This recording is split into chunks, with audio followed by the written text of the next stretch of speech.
누가 좋은 소식 전하면 축하보단 부정적인 말을 먼저 전하는 사람. 왜 이러는 걸까요? 축하할 줄 모르나? 축하만 못하는 게 아니라 칭찬도 못해요. 정확히는 안 해요. 오늘 이 얘기 할 거예요. 안녕하세요, 고요입니다. 매번 남을 깎아 내리는 사람들. 이 사람들이 나빠서 그러는 건지, 아니면 그런 행동 패턴 구조가 따로 있는 건지. 먼저 패턴부터 살펴봐요. 깎아내리는 방식이 대부분 몇 가지로 정해져 있어요. 첫 번째는 희석이에요. 상대방 성과를 인정은 하지만 축소해요. 잘했네. 근데 운도 따랐잖아. 칭찬이 앞에 있으니까. 나쁜 말처럼 안 들려요. 근데 이 말의 본질은 깎는 거예요.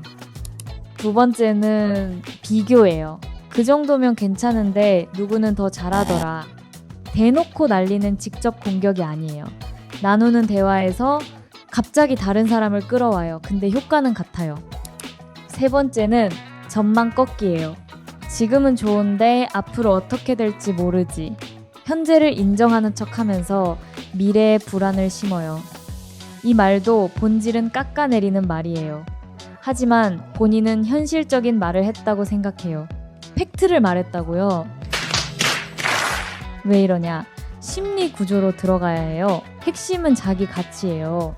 남을 깎아내리는 사람들은 대부분 자기 가치를 상대적으로 측정해요. 내가 높아지는 방법이 두 가지예요. 내가 올라가거나 남이 내려오거나. 내가 올라가는 건 어렵고 불확실해요. 내가 높아지는 방법 중 내가 올라가는 방법은 너무 어려워요. 반면 내가 뱉는 말 한마디로 남을 내려오게 할 수 있어요. 얼마나 쉬운 방법이에요. 그러니 말로 남을 내려요. 상대방이 실제로 내려가는 게 아니에요. 본인 머릿속에서 상대적 위치가 조정되는 거예요. 그게 잠깐 안심이 돼요. 내가 상대적으로 괜찮은 사람이 된 것 같은 느낌. 괜찮은 사람이 된 것 같은 느낌을 수시로 반복해요. 한 번으로 끝나는 게 아니라 습관이 돼요. 사회 심리학에 사회 비교 이론이라는 게 있어요.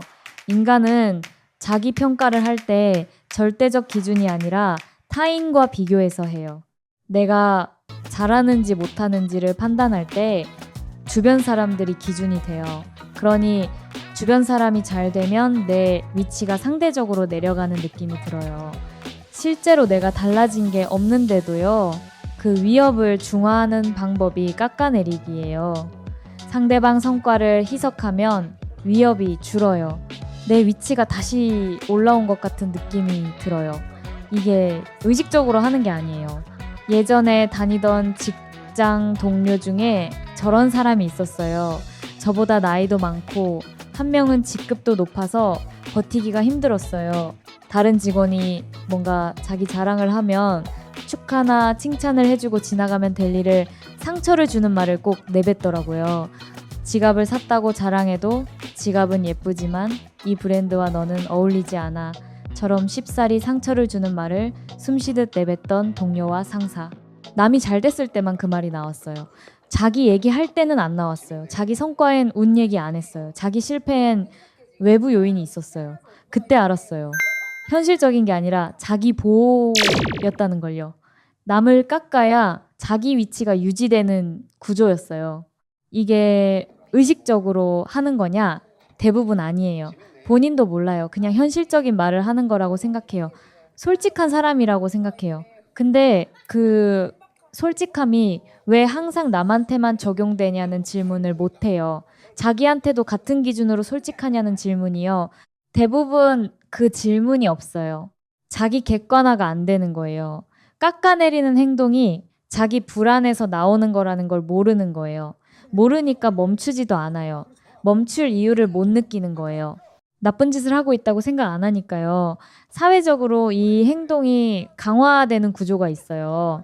한국에서 특히 그래요. 지나친 칭찬은 아부처럼 들리고 현실적인 말은 어른스러운 것처럼 들리는 문화예요. 근데 이런 부분은 어때? 라고 하면 생각 있는 사람처럼 보여요. 감동받지 않는 사람이 성숙한 사람처럼 보이는 분위기. 냉소가 지성처럼 포장되는 문화, 그 문화가 깎아내리기를 정당화해줘요. 나쁜 짓이 아니라 팩트를 말하는 것처럼 느껴지게 해요. 그러니 깎아내리는 사람들이 자기 행동을 문제로 인식 못하는 거예요. 오히려 주변에서 현실적이다, 직설적이다라는 피드백을 받아왔을 수도 있어요. 그게 강화가 된 거예요. 계속 그렇게 해도 된다는 신호를 받은 거예요. 그러면 저런 사람한테 왜 맨날 깎아요? 라고 하면 어떻게 될까요? 열의 아홉은 황당해해요. 나는 그냥 현실적인 말을 한 거라고요. 부정적인 게 아니라 균형 잡힌 시각이라고요. 그 말이 상대방한테 어떻게 들리는지는 안 중요해요. 본인 의도가 나쁘지 않았으니까요. 나쁜 의도로 건넨 말이 아니라는 거예요. 의도랑 영향이 다를 수 있다는 걸 모르는 거예요. 아니면 알면서도 의도로 방어하는 거예요. 어느 쪽이든 결과는 같아요. 대화가 안 돼요.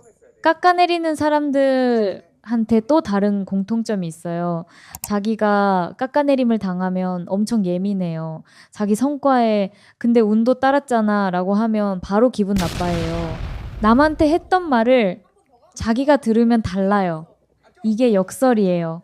팩트라고 했으면 자기한테도 팩트여야 하는데 자기한테 오면 팩트가 아니라 공격이 돼요. 그 이중성이 구조를 보여줘요. 그들에게 저 말은 팩트 전달이 아니에요. 이른바 자기 방어예요. 남을 내려서 자기 위치를 유지하는 행동이에요. 팩트는 핑계예요. 그러면 저런 사람들은 어떻게 대해야 할까? 두 가지 선택지가 있어요. 지적하거나 그냥 두거나. 지적하면 열의 아홉은 역효과예요. 방어가 나오고 내가 예민한 사람이 되고 관계가 불편해져요. 그냥 두면 계속 깎여요. 전 저런 사람들 사이에서 성격 안 좋다고 소문난 사람인데 솔직히 말할게요. 저런 사람한테 기대를 거는 게 더 비효율이에요. 저 행동이 불안해서 나오는 구조적 문제인데 말 한마디로 바뀌지 않아요. 바뀌려면은 본인이 그 불안을 직면해야 하는데 그게 깎아내리기보다 훨씬 어렵고 불편한 일이에요. 그러니 대부분 안 바뀌어요. 저런 사람 만나면 거리 조절하는 게 맞아요. 바꿀 수 있다는 희망은 에너지 낭비예요. 마지막으로 한 가지만 얘기할게요. 저런 사람 만나면 거리 조절하는 게 맞아요. 바꾸려는 에너지가 낭비예요. 그 에너지를 나한테 쓰는 게 맞아요. 저런 사람 주변에 오래 있으면 나도 물들어요. 모든 걸 깎아서 보는 시각이 전염돼요. 좋은 걸 좋다고 못하게 돼요. 감동받는 게 촌스러운 것 같아지고 뭔가를 순수하게 기뻐하는 게 어색해져요. 칭찬하려다가 멈추게 돼요. 그게 가장 큰 피해예요. 상대방이 나를 깎아내리는 게 아니라 내 감각이 깎여 나가는 거예요. 좋은 걸 좋다고 말하는 능력이요. 그게 사라지면 나도 저 사람처럼 돼요. 그러니 저런 사람 옆에 있을 때 제일 먼저 해야 할 게 뭔지 알아요. 내 반응을 먼저 챙기는 거예요. 저 사람 말이 맞는지 틀린지보다 저 말이 나한테 어떻게 작용하는지 보는 거예요. 구조를 알면 흔들리지 않아요. 저건 팩트가 아니라 불안이니까요. 불안한 사람의 말에 내 감각을 맞출 필요 없어요. 주변에 꼭 한 명씩 있어요. 항상 뭔가 하나씩 빼는 사람, 칭찬을 끝까지 못하는 사람, 좋은 소식에 꼭 단서를 다는 사람. 그 사람이 나쁜 사람이냐? 꼭 그렇진 않아요. 그냥 자기 불안을 관리하는 방법이 그것밖에 없는 사람이에요. 근데 그게 내 문제는 아니에요. 저 사람 불안을 내가 받아줄 이유가 없어요. 구조를 알면 거리 조절이 쉬워져요.